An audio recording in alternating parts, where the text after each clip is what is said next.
Закончу эту фразу, вот просто чтобы поняли, которые будут смотреть данное видео, о чем мы говорим, о чем мы рассказываем. Вот сейчас у меня сложилось мнение, и есть собранный фольклорный материал, в котором говорится о людях, которые плавали на кораблях, торговали за морем, и они жили на берегах больших полноводных рек в Чечне, например, если говорить о наших преданиях. Такие же предания существуют и у адыгов. Есть лексические параллели с древненорвежским, шведским, лексические параллели. Есть и генетические исследования сегодня говорит о том, что гаплогруппы скандинавов присутствуют на Кавказе. Все вместе взятое, языковые, генетические, исторические, говорит о том, что на Кавказе жили викинги на территории Северного Кавказа. Они со временем воевали, в позднее время смешались и в конце растворились наших народов. Но доказательства, как мы говорим, языковые, генетические, исторические остались. Вот расследовать вот именно этот вопрос, вот рассматривая это, мы хотели организовать какую-то конференцию, встречу, вот, какую-то дискуссию провести. И как вы относитесь к данному вопросу и какое участие могли бы принять? Это очень будет интересно. Я с огромным интересом отнесся к вашим этим выводам, предположениям.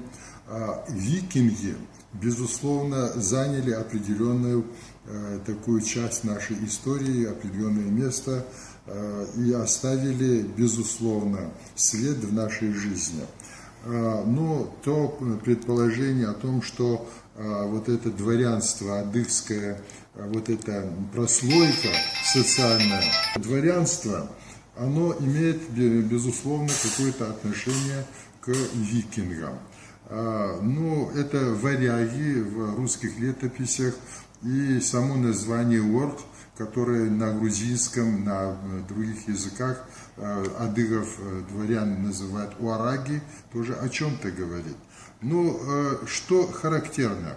Орк, вот эта прослойка дворянства у адыгов занимает очень важное место. Они не самые главные в социальной такой иерархии у адыгов.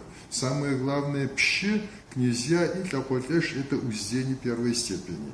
Уорки, уараги, вот эти уорки, не прислуживали, а были как бы наемными войсками этих князей. Это их специфика, вот это место социальной лестницы адыгов сохранялось практически до советского периода. То есть орки, уараги, вот эти потомки варягов, создавали семьи, женились и выходили замуж друг за друга. Они не смешивались с более высоким уровнем тлахватеш или князьями. И, естественно, они старались оградить себя от простолюдинов. Эта прослойка совершенно свободная, они могли перемещаться от одного князя к другому, они составляли гвардию или воинство князей, которые могли использовать их в качестве союзников, в качестве военной такой силы. И абсолютно были защищены законом от любого посягательства со стороны более высокого уровня князей и уздени первой степени. Поэтому прослойка эта, она имеет выход на варягов, безусловно.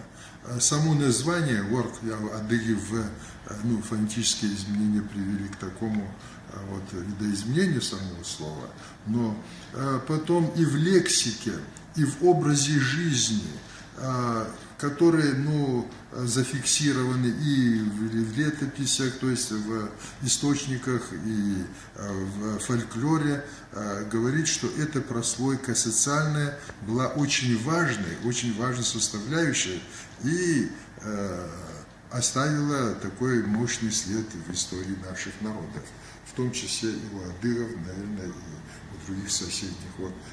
То, что вы рассказали, безусловно, впечатляет, и создает достаточно предпосылок для того, чтобы провести мощную конференцию, посвященную вот этой истории наших народов Кавказа.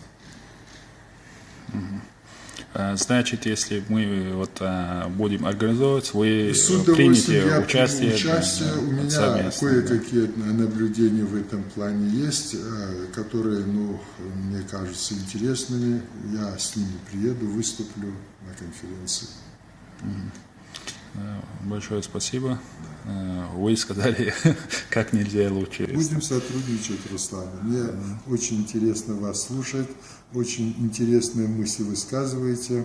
Могут быть они спорными для кого-то, но искренность и методологически такой верный подход к этим вопросам делает достаточно интересными и воспринимаются вот как важное вот такое наблюдение, продолжить которое нужно обязательно и представить научной общественности эти материалы.